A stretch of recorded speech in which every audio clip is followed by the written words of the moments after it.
Rarely these days in pro wrestling, no matter what promotion it is, are surprises kept a surprise. Somehow, someway, there's always information that gets leaked online and gets spread about, and unfortunately ends up ruining a surprise or two when it comes to a moment in pro wrestling. It sucks, but you kind of expect it, and you can't really do much about it. Just try and ignore it and try to skip past it if you can. But some people prefer not to skip past it. They like to know ahead of time what's going to happen. So each to their own, really. I personally like surprises, but I know a lot of people like to know ahead of time, which is completely fine.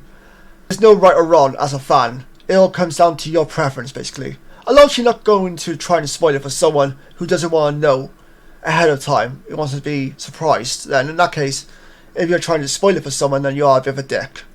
That's my personal opinion. Dwayne Johnson might have put his major WWE days behind him, but his surprise return to the sport proved that he's always The Rock at heart. Absolutely, because no matter what, The Rock is always going to be remembered as The Rock for wrestling fans. No one's discrediting his movies, at least not publicly anyway.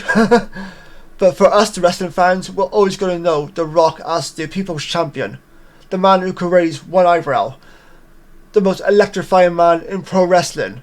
The man who's held multiple WWE championships over the course of his career. The man who was a part of the tag team Rock and Sock Connection with Mick Foley. The man who faced Hulk Hogan at Wrestlemania 18 in Toronto, Canada. The man who had a long rivalry with Stone Cold Steve Austin. And the man who returned to WWE to face John Cena back in 2012, 2013, around that time as well. Could have faced each other twice within a year. So The Rock has made a lot of memories for a lot of fans and has always held a special place in fans' heart in terms of The Rock as a character and a performer as well, for the matter. So the crowd in the arena in San Diego, California absolutely lost their minds when The Rock made an unexpected appearance at WWE Raw on the 1st of January to kick off the new year with a bang. And what a bang it was. Previously, the weekend before WWE Raw, organisers had teased the return of a former world champion at the event. And a lot of people lost their minds about that. Who could it be? Is it going to be this person? Is it going to be that person? Lots of speculation. And then they delivered Jinder Mahal, which a lot of people were like, oh my god, really? This was a surprise? Of all people you could have chosen, you chose Jinder Mahal? And a lot of people did not like that. But thankfully, obviously now we know that was not actually the surprise. The surprise came afterwards, thankfully, and saved the show for its doomsday, basically. So as Jinder walked out in front of the crowd, he then decided to take a few shots at the Iron Sheik and some of his other competitors. However, the surprises didn't stop there.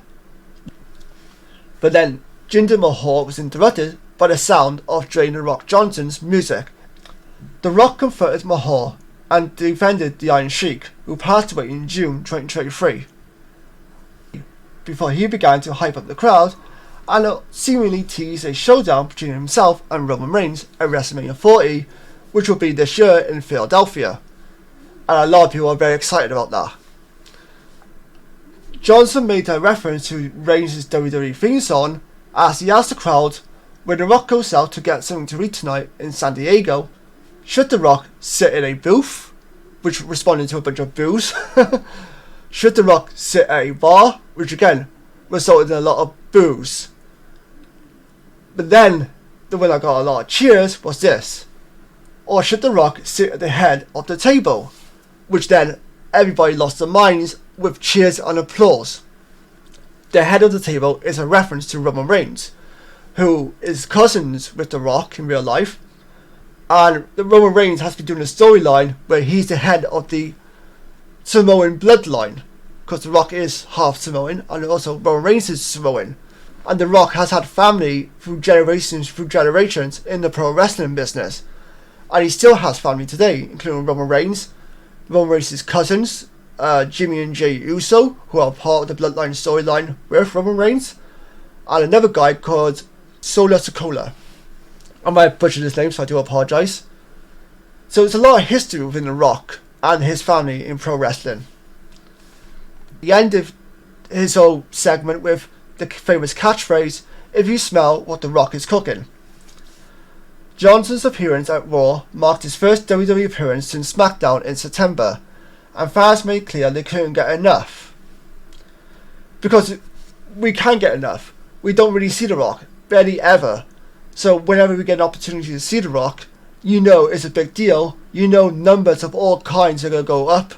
TV numbers, YouTube numbers, social media numbers. You see The Rock's appearance on WWE television, it's going to go nuts. TMC, they've even reported it. Movie websites have reported it, like movie news websites, they've reported it as well. Or they've shared it rather. So it's been really cool to see the response for The Rock's return. One person said, "This truly is WWE's Renaissance era. Hashtag WWE Day 1. The Rock's appearance." Another added, "We're finally going to get The Rock versus Roman." Hopefully, anyway. There's a lot of question marks around that right now, but hopefully we do get it. It all depends on The Rock. If you get in ring shape between now and WrestleMania, which will be in April. And it also depends on The Rock's movie schedule as well, for that matter. And if they can work out a good enough deal for The Rock to appear. Johnson explained that there were plans locked for The Rock to fight Reigns at WrestleMania 39, but the exact details were never worked out, unfortunately. I used a picture of The Rock and Roman Reigns right here at the Fast and Furious premiere of Hobbs and Shaw, I believe. So the thought process was, okay, let's not do something good. Let's not do something great. Let's do something unprecedented. So the idea was basically, what can we do for the fans that has never been done before? Roman Reigns is an incredible athlete. He's going to be on Mount Rushmore. Super handsome, good dude, my cousin, family, amazing. So Johnson said, we can have the match, but the bigger thought was what we can do for the fans and the business that we love.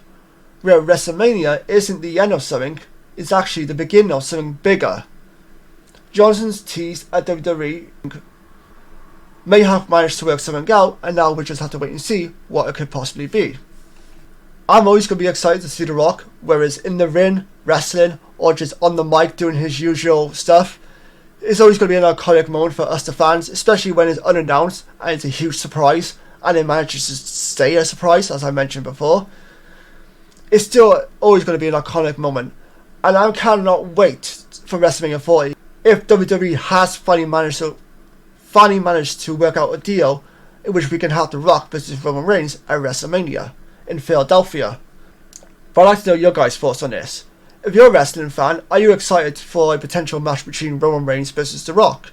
Do you guys think it should be for the title? If not, why? If so, why?